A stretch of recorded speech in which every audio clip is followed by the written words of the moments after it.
افواج پاکستان کی ٹریننگ کا مقصد روایتی اور غیر روایتی خطرات کے لیے جنگی تیاری ہے۔ ہماری ٹریننگ کا ایک اہم پہلو جذبہ شوق شہادت کے ساتھ لیڈنگ فرام دی فرنٹ ہے۔ پاکستان آرمی کا شمار دنیا کی ان چند افواج میں ہوتا ہے جن میں آفیسرز سب سے آگے بڑھ کر آپریشنز لیڈ کرتے ہیں اور دفاع وطن میں جان قربان کرتے ہیں۔ پاکستان آرمی اپنی سخت ٹریننگ کے معیار کو قائم رکھنے کی وجہ سے دنیا بھر میں مشہور ہے۔ یہ ہمارا طور امتیاز اور ہماری شناخت کا ایک اہم حصہ ہے۔ پاکستان آرمی میں ٹریننگ کا سلسلہ شمولیت کے پہلے دن سے ہی شروع ہو جاتا ہے، جو دوران ڈیوٹی مختلف مراحل میں جاری رہتا ہے۔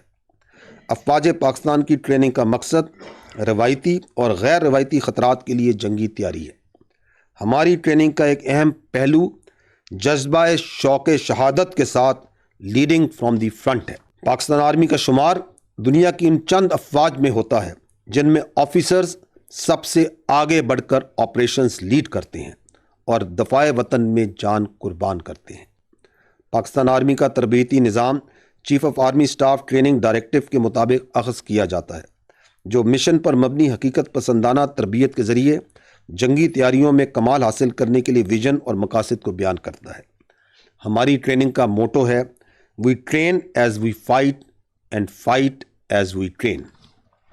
چیف آف آرمی سٹاف کے ٹریننگ کے حوالے سے احکامات 2023-2026 کے مطابق کثرت کے ساتھ ٹریننگ کی سرگرمیاں منعقد کی جا رہی ہیں، جن کا مقصد آرمی کی پیشہ ورانہ صلاحیتوں میں اضافہ کرنے کے ساتھ ساتھ ٹریننگ کے معیار کو بہتر بنانا ہے۔ ہم 3 سالہ پروگرام کے دوسرے سال میں ہیں، جس میں فارمیشن لیول ٹریننگ مشقیں منعقد کی جا رہی ہیں، جبکہ ٹریننگ کے تیسرے سال یعنی 2025 میں آرمی لیول مشقیں منعقد کی جائیں گی۔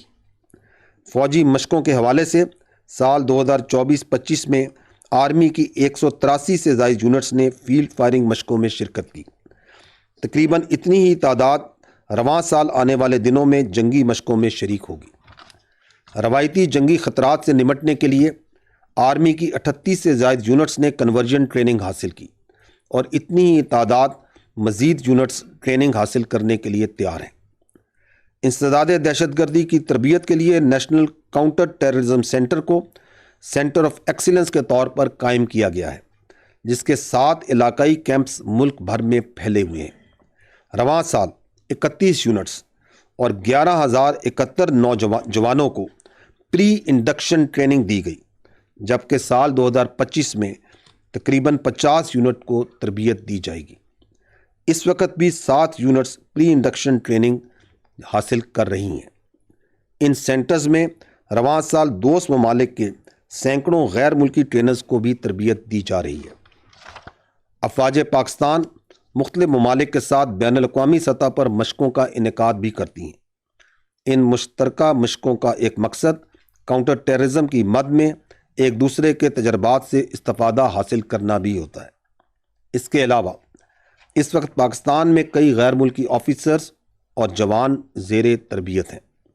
رواں سال مختلف بین الاقوامی مشترکہ تربیت اور مشقوں کا انعقاد کیا، جن میں چند نمایاں on job training of royal Saudi land forces, Pak China joint exercise warrior 8، Pak USA infantry rifle company exchange exercise, Pak Russia joint exercise رزبہ 7، Pak USA special forces exercise اور Pak South Africa joint exercise Iqbal 1 شامل۔ اس کے علاوہ Pakistan army team spirit PATS competition کے مقابلے بھی رواں سال فروری میں منعقد کیے گئے، جس میں 12 ممالک کی ٹیموں نے حصہ لیا اور 6 ممالک نے بطور آبزرور شرکت کی۔ پاکستان بحریہ نے بھی رواں سال 25 کثیر الجہتی مشقوں میں شرکت کی، جن کا مقصد باہمی بحری دفاع، مشترکہ آپریشنز کرنے کی صلاحیت اور آپریشنل استعداد میں اضافہ ہے۔ اس کے علاوہ پاکستان بحریہ کے جنگی جہاز بابر، حنین اور یمامہ کی فلیٹ میں شمولیت اور چین کے ساتھ آبدوزوں کے پروجیکٹ ہنگور کا آغاز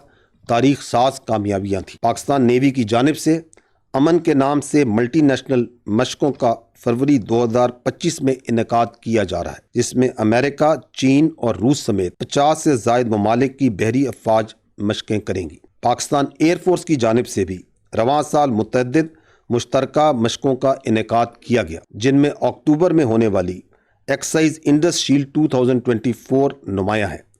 اس مشق میں 24 ممالک کی فضائی افواج نے شرکت کی۔ خواتین و حضرات، آرمی فارمیشنز میں آپریشنل تیاریوں اور حکمت عملی کا جائزہ لینے کے لیے وار گیمز کا انعقاد ایک انتہائی اہم مرحلہ ہے۔ ان وار گیمز کا مقصد خطرے اور جنگ کے حوالے سے تبدیل ہوتے ہوئے چیلنجز کے خلاف آپریشنل منصوبوں کا جائزہ لینا اور ان کی توثیق کرنا ہے۔ رواں سال طویل مدتی وار گیمز حکمت نو مکمل کی گئی، جس میں پاکستان فوج کی فارمیشنز اور سینئر لیڈرشپ نے حصہ لیا۔ ان جنگی مشقوں میں جدید حکمت عملی اور تنظیمی اصلاحات پر تفصیلی غور کیا گیا تاکہ دفاعی نظام میں مزید بہتری کو یقینی بناتے ہوئے دشمن کی کسی بھی جارحیت کو مؤثر انداز میں جواب دے کر اسے ناکام بنایا جائے۔ خواتین و حضرات، آخر میں یہ کہوں گا کہ وقت کا تقاضا ہے کہ ہم سب انفرادی اور اجتماعی طور پر اپنا کردار ادا کر کے پاکستان کو مضبوط بنائیں تاکہ بحیثیت قوم